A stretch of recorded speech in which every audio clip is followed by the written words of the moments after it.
Welcome to the Whiskey, Jazz, and Leadership Podcast. Subscribe now so you don't miss a drop of straight talk you can't get anywhere else. We discuss the whiskeys to drink, music to listen to, and what it really takes to be an effective leader. I'm your host, Galen Bingham, the leadership strategist. Tonight's guest, global negotiation strategist and partner of the GAP Partnership, Scott Chepow. Hey, what you drinking? We've had conversations with all kinds of people, and we have taken you all around the world. And I pride myself at having a very, very broad Rolodex. Can we say Rolodex anymore? I don't even know if people even know what Rolodex even is anymore. But I've got a lot of friends from all over in a variety of different industries. And with this conversation, I'm going to take you into one of the people who he's really kind of taken a space in my brain. Anytime I go into a business situation where there's some strategy involved or some negotiation involved, this is one of the dudes that I think about. I'm just so excited to share with you this conversation with Mr. Scott Chepow. Scott, welcome to the show, man. How you doing? I'm doing amazing, Galen. Thanks so much for having me with you today. And I appreciate that spot in your brain. Yeah, boy, well-earned spot too. Well-earned spot. You and I met back in 2018, and we're going to get into this special thing that you do because you've got an expertise that I don't know that people really appreciate how much work goes into training a professional negotiator.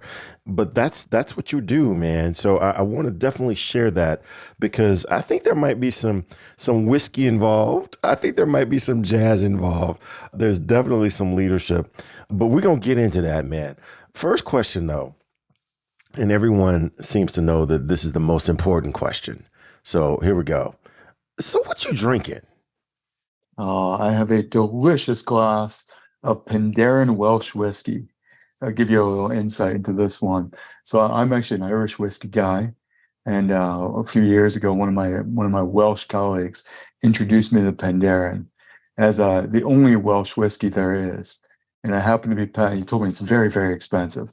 And I was passing through Heathrow the next day, and I grabbed a bottle of duty free. And I looked at it. I don't think you understand how much whiskey costs in the United States. This is pretty darn cheap.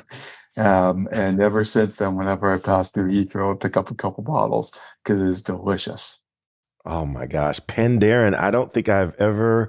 I know that I've never tried it. I don't think I've ever heard of it. So I'm definitely going to have to put that on my list for my next trip to London because that sounds amazing. Again, I put a lot of thought into the whiskeys that I bring out when I've got guests here with me.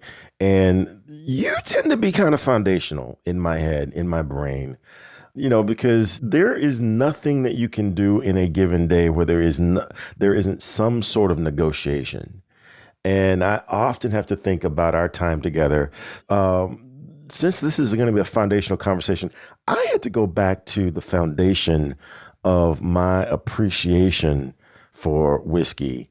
And the story is when I decided to get something a little bit more expensive, something that was behind the case. They had like a special lock that you had to get someone to come and get.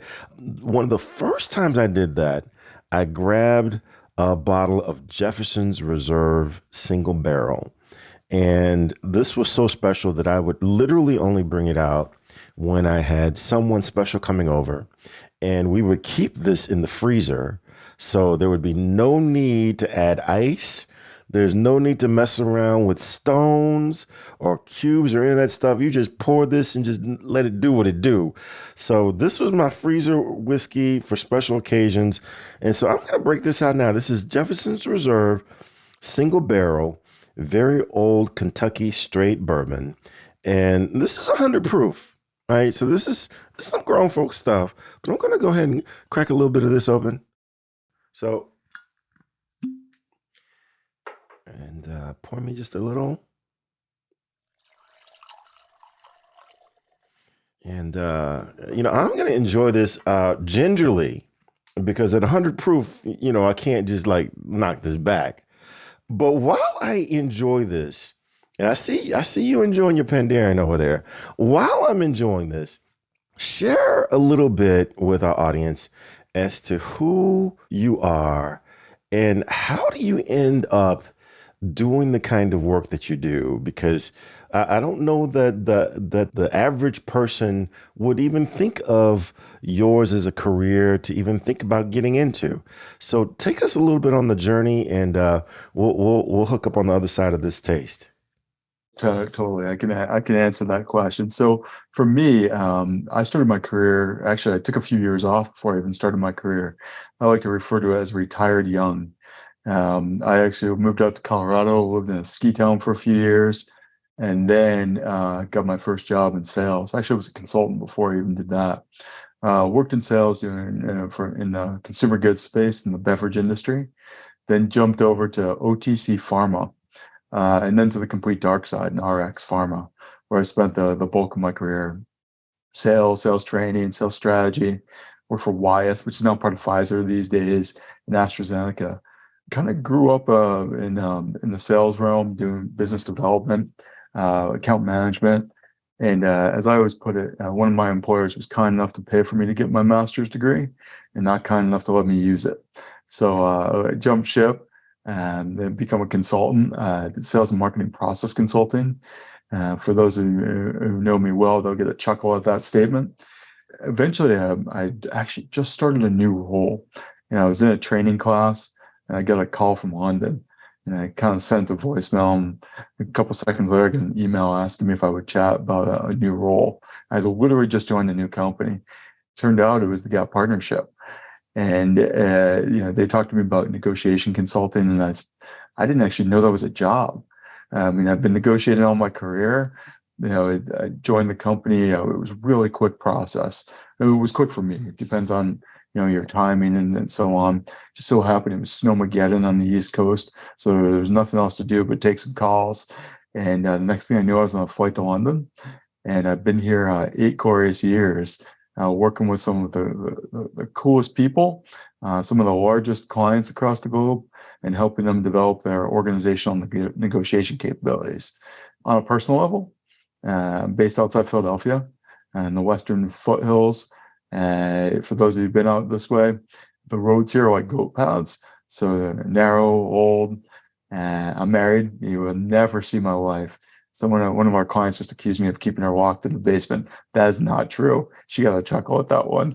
I've got two kids. My daughter is going to be 17. My son's about to be 20, and I've got two dogs. Which, Galen, I'm going to apologize because they'll inevitably bark during our conversation today. That's all right, man. Bring them in, man. As soon as they need to let you know that there's a box outside, we need to know that too. We need to know that too. I usually hit this towards the end of our conversation, but you're someone I'd love to get your take on this very early on, because I think this might set up a good part of our conversation. And that is helping me to explain the connection between the three elements of this podcast name. I put all three together because I enjoy all three literally. So whiskey, jazz, leadership. I enjoy all three literally, but I also enjoy the metaphor. And so for me, the metaphor of whiskey is doing what you enjoy with people you enjoyed with, irregardless of what other folks think, right? If they don't get it, they don't get it. This isn't about them anyway. The metaphor of jazz is getting from where you are to where you need to be, although there may not be sheet music in front of you and things might not be spelled out. There may not be a gold line course for you to follow. And the metaphor of leadership is marketing is fun, strategy is important, but nothing happens until somebody does something. Someone needs to stand up and say, unless we get a better answer, we're going to go left. And we're going to go left in 3 minutes, right? Someone needs to take action and start, or else nothing is going to get done. So for me, that's the metaphor. Now you're a negotiation strategist. You're a pretty smart dude. How does that metaphor fit? Does that make sense in anyone's head other than my own? And how does that relate to what you do? So it does. Yeah, yeah, it does make sense to me, exactly what you're saying from the whiskey, jazz, and leadership perspective. How does it relate to what I do? And so for me, every day is an adventure. Even though you think you've heard it all in the world of negotiation, you have not. Every day I'm confronted with new complex variety of problems. And for me, when I think about whiskey, when I think about jazz, when I think about leadership, that's not a simple concept. Whiskey's complex and there's complex notes to it. Jazz, to be fair, I'm not exactly a jazz aficionado. I love music and I appreciate jazz. But jazz is, to your point, how do you get from point A to point D, and what is the what's the pathway you take in between? You think about acid jazz, and it's all over the place. It's complex. It's hazy. Leadership is the same thing. There's no easy way to get from point A to point D. You deal with people, and hence the point of being a leader. And every single person you deal with, whether it's internally or externally, will have their own emotions, their own complexity that you have to navigate. For me, it's about what's the right type of leadership to take to utilize, how complex does that need to be, and how do I take that haze of the whiskey and the jazz and bring it to the light of day so that people understand exactly the strategic perspective and to get how to get to the end of the line. Negotiation's a bit different though. Negotiation is a bit different. There's always a leader in negotiation. Sometimes you don't even know who it is. And when Mm. you think about that aspect of it, it's super complex. It's super hazy, unless of course you're buying something off the street in Morocco or something like that, where it's pretty simplistic. But when you think about corporate negotiation, it's complex and that's hazy, and it needs a guide to get you to the end. I love your introduction of the word hazy because that really does that fits this conversation. And one of the key points that I remember from my time with you, and to set the stage. Okay, so back in my days in corporate, I'm working for the Coca-Cola company, and I'm in this role where I'm supposed to be training the organization on how to do a variety of things. It's a temporary spot because at the time I'm not a training dude, right? I'm an ex sales guy, I'm an ex leader in this temporary spot, and one of the people that they said that we should go talk with to learn how to negotiate better, but really think about how to train the rest of the organization on negotiating, and that is the gap partnership. And so, I went in with a bit of arrogance. I went in kind of feeling like, I've negotiated before. I've negotiated millions of dollars worth of contracts. I kind of know what this is about. But boy, the experience that you put us through really did enlighten how important it is to not go into a negotiation with any kind of hate, as much clarity as you possibly can have. That's what you should be seeking to have.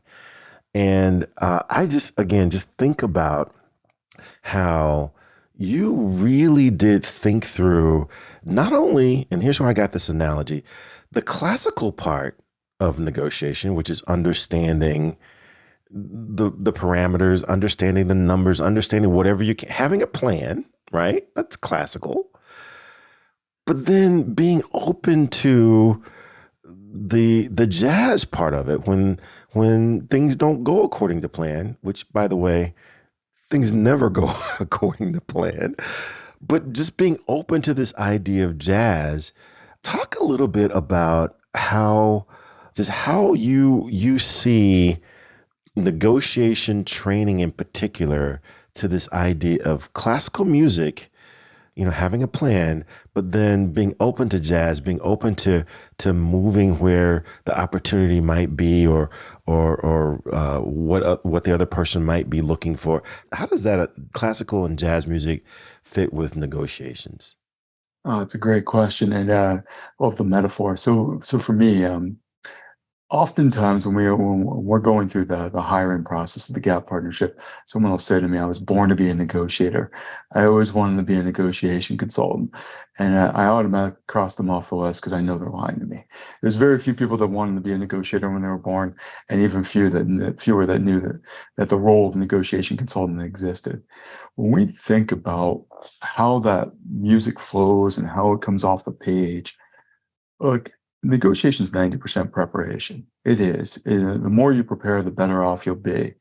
When you get in the room, things are going to go wrong. They always do. I think Mike Tyson says it best, and I got to give him the quote. Everyone has a plan until they get punched in the mouth. In negotiation, you can have the best plan in the world, but you're going to get punched in the mouth. How you navigate through that, it will dictate the outcome. So when you go through negotiation preparation, part of it's about what can go wrong, how you deal with things when they go wrong before they even happen. Hopefully when you get there, most of those things will not go wrong. But when they do, you're already confident in that the fact that you de-risk the negotiation and you know exactly what to do. Usually what happens at that point is they pick up the phone, they call me and they say, hey, Scott, whatever we planned for, it went wrong. Great. All our other assumptions hold true. Yes. Thanks for the phone call. The more you understand what can go wrong, the more confident you'll be, the better you've shaped that table. So when you sit down at the table, the more effective you can be and the better outcome you can have. Yeah, I love it. I love it. And one of the things that I do in my work today, which is vastly different than when you and I met, is I work with executives, and we lean a lot into the elements of emotional intelligence. And one of the first steps of emotional intelligence, especially through Daniel Goleman, is this idea of self-awareness. And when I think about the program that I had with you, a lot of it was about understanding my own my own hot spots, what could be my triggers, because believe it or not, people are going to try to push your buttons. They're going to try to get emotion out of you. If I didn't understand my own hot spots, my own triggers, but you did, I could be in trouble. How important is emotional intelligence, specifically self-awareness? How important is that in negotiations? Like, hey, I can tell you till you're blue in the face, say you're a poker player, that you have a specific tell. Until you actually see or hear yourself do that, elicit that tell, you'll never believe you do it. We hear people say things like, I could do something in the range of, Mm. what are you telling the other party? You're telling the other party you can go to the end of that range that's in their favor, whether it's the high end, the low end, and depends if you're buying or selling. You've already shown them your movement. When you see people squirming in their chair, you're giving away a sign to the other party of how uncomfortable you are. Now, that could be how uncomfortable you are in the negotiation. It could be how uncomfortable you are with making a specific statement or a specific offer. But we hear it in the things you say, and we see it in the things you do. The more self-aware you are, the more you can control those outputs, the more you can control the words you use to make yourself firm in the offers you make and the conversation you have. The more you control your nonverbal communication, the better off you'll be. The flip side of that is you can actually use the words you use and the actions you portray to send the messages to the other party that you want to send. Like I said in the beginning, man, you are constantly in my head whenever I'm doing anything. If I'm negotiating for a car, I'm thinking of my time with you.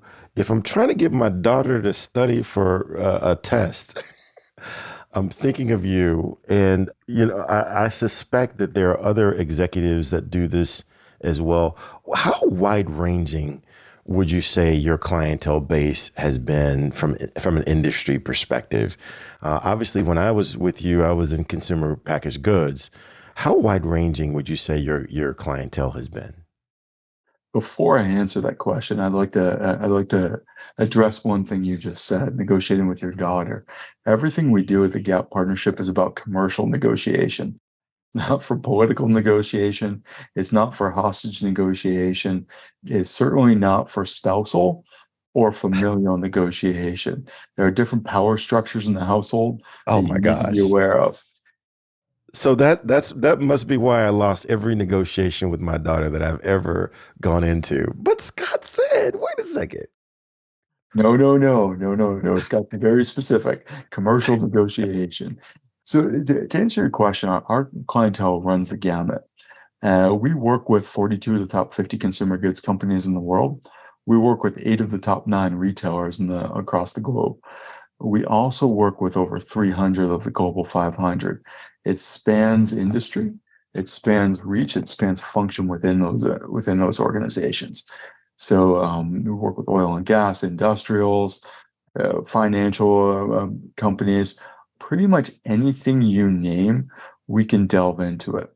Then within our organization, we have different people who have different specializations. So, for instance, if you had a labor negotiation coming up, and whatever side of the organization you're on, whether you're out for labor for the employer, we've got people that do that. Wow. Okay, so now I've got to ask because this is something that's become incredibly clear to me, and I've had this conversation a couple of times this week already. That people, when they talk to me, especially people that have known me in my past life, they will say things like, Galen, you look totally different. I can tell that you found this thing that you believe you were built to do. And I get that all the time. And quite honestly, I do feel like I found my thing that I was put on this planet to do. This seems to be your thing. How do you determine that you go from being majoring in mathematics to this high level, global salesperson, farmer to you're the dude behind the curtain helping negotiators negotiate at the highest levels with the most complex deals? How do you determine that that is going to be your thing? Oh, wow, that is a really challenging question. So for me, I didn't know. I walked into the Gap partnership and I thought I knew about negotiation until I started learning some of the philosophy that builds up to the things I was already doing. Now I sit there and I enjoy running a workshop every now and again for a client to help build the individual capabilities. But more often than not, I enjoy helping them solve challenges. My personality, I've done a gazillion of the personality assessments over the years. You name it. The irony is I've never done Myers-Briggs. All the other ones I think I've done. And when I sit back and I look at them, they all pretty much say the same thing that I am high functioning in curiosity and I'm high functioning in ambiguity acceptance. My role is to take the challenging complex, the haze, the complexity we spoke of before. My role is to take that, make sense of it, and to help our clients do so. I really enjoy that aspect of it to help them solve their problems. Sometimes I'm in the room with them. Sometimes I've helped them solve them behind the scenes. My team is in the room with them. But either way, at the end of that, I recognize that I've taken them from point A as an organization to point F, G down the road to help them become more profitable. Yeah. Wow. And I'll tell you, you touched on something else that a lot of my clients, my business owners, entrepreneurs, they tend to struggle with. And that is going from being the person that's doing the thing to the person who's designing the organization for other people to do the thing. Because usually the way you find your way to being the head baker is because you bake a mean pound cake. But just because you bake a mean pound cake doesn't mean you're going to have what it takes to expand the business. How do you go from being the guy in the room to not being in the room all the time, but you're empowering other people to do what you did at a higher level? Oh, wow. That's the $1 million question. And I love a good pound cake every so often. Not very good for me, but I do love it. For me, I think early on in my Gap partnership career, I loved being the guy in front of the room and the guy either running the workshop running a consulting project for a client. And to be fair, I still enjoy that from time to time. But I realize as I've grown through the organization that there are people that are better than me at doing that. They're in tune with everything that's going on in the marketplace, potentially more so than I am. And as a result, I realized that I love sitting in the room with a senior level executive, understanding what their challenges are, building some trust, credibility with the individuals that they'll open up to me, and figuring out a way to solve it. It was very much an awakening for me that I don't need to be the guy all the time. That I've got this team that's so much better than me.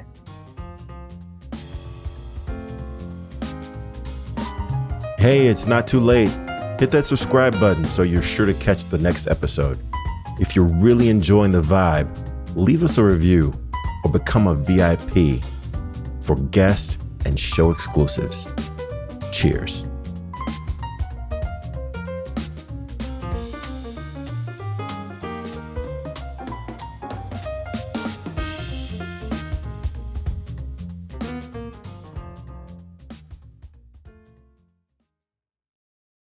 This podcast is a part of the C-Suite Radio Network. For more top business podcasts, visit c-suiteradio.com.